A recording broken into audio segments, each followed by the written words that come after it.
오늘은 제가 조금 또 재밌는 얘기를 한번 해보려고 하는데요. 재밌는 건 아니고 생각해 볼 문제라고 생각해 주시면 더 좋을 것 같습니다. 2022년 10월 29일에 이태원 참사가 발생을 했죠. 그때 이제 트라우마를 입었던 소방관이 자살했다고 8월 달에 한번 언론에 보도가 됐는데요. 저도 이걸 좀 알아보니까 두 분이 그 자살을 하셨더라고요. 2025년 7월 달과 8월 달에 한 분은 참사 현장에 출동했던 분인데 당시 이제 현재는 40대 소방관이시고요. 7월 29일 날 자택에서 잘못된 선택을 하셨고, 또 한 분은 이제 8월 20일에 우울증을 앓던 인턴 30대 소방관이 실종된 지 10일 만에 이제 주검으로 돌아왔다는 보도입니다. 신문 기사를 보시면 이태원 참사 출동 소방관 실종 10일 만에 숨진 채 발견, 이런 기사도 있었고요. 여기에 이제 추가적으로 또 하나를 보면 이태원 참사를 겨우 잊었는데 또 하면서 점점점 하는 이제 말단 순경이 인터뷰한 내용이 있어요. 이게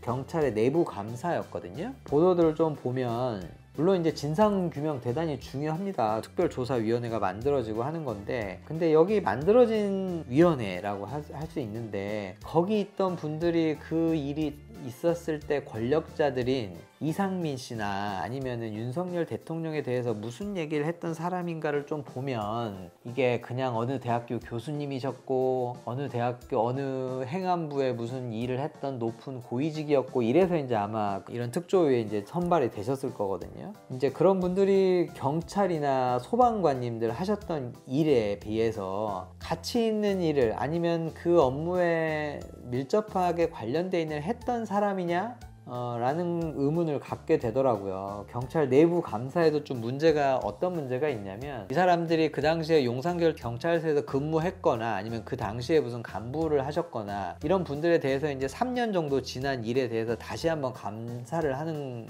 일이라고 하거든요. 이렇게 되면은 그 당시에 이제 돌아가신 분들을 보고 또 그분들을 구출하기 위해서 또 땀 뻘뻘 흘리고, 소방관도 마찬가지였을 거고 경찰관들도 마찬가지였을 겁니다. 앞에 죽어나간 사람이 있는데 그거를 마음 편하게 웃으면서 보시는 분들은 안 계셨을 거거든요. 이제 이분들은 뭐 그때 말단이든지 어쨌든지 현장에 있었던 분들은 대단한 트라우마가 있었을 거예요. 그리고 이미 저기 경찰 간부들이거나 이상민 행안부 장관은 이제 감옥에 가셨고 대통령은 이제 어디 가셨고 하는데, 굳이 지금 이 말단까지 감사를 해서 이 사람들의 트라우마를 다시 끄집어내야 되나? 우리가 평생 살면서 사체를 볼 경우가 뭐 몇 번이나 되겠어요. 사실은 부모님, 형제자매 아니면은 뭐 친인척 이것밖에 없잖아요. 근데 이분들은 그 당시에는 막 수십구 뭐 수백구였을 수도 있고 이런 것들을 봤단 말이죠. 근데 그런 트라우마를 다시 끄집어내서 2차 가해를 하는 거 아닌가라는 생각이 들고, 그리고 의도가 사실은 저는 조금 불순하다고 생각을 합니다. 뭐 그때 이제 영전을 하셨겠죠. 그 앞에 있는 경찰 간부들이 잘리니까 이제 한 명씩 그 고위직이 됐고, 그때 이제 자기 업적을 위해서 다시 감사를 하는 거 아니에요. 아니면은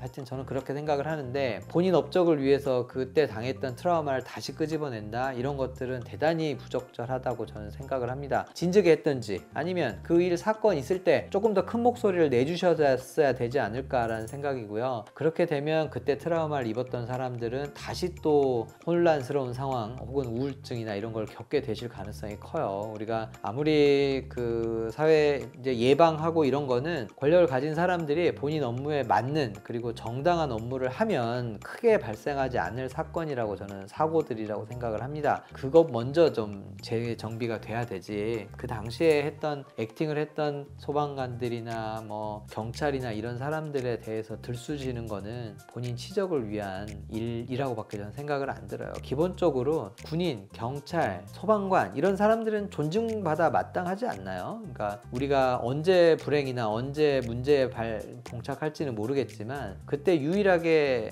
지금으로서는 이웃 사촌끼리도 말도 안 하잖아요, 우리 사회. 근데 거기서 도움을 청할 수 있는 사람들은 그 사람들밖에 없어요. 그리고 그 사람들이 혹시 부정을 저지르거나 아니면은 잘못된 행동을 하는 거는 대부분은 우리 사회가 만들어 놓은 관습, 승진만 해도 되고 옆 사람의 내 이득만 챙기면 된다, 이런 관습과 그리고 윗사람의 명령 때문이었을 가능성이 크거든요. 우리가 전문직에 대해서는 존중하고, 그리고 그분들이 경제적으로 부족 부족하고 아무리 못 배우고 했더라도 그 업무를 전문적으로 한다는 자체가 우리에게 언젠가는 도움이 되고 나 아닌 이 사회가 안정적으로 유지될 수 있는 바탕이 되는 사람, 그 직업들이잖아요. 그분들한테는 무한한 존경을 우리가 표현을 했으면 좋을 것 같습니다.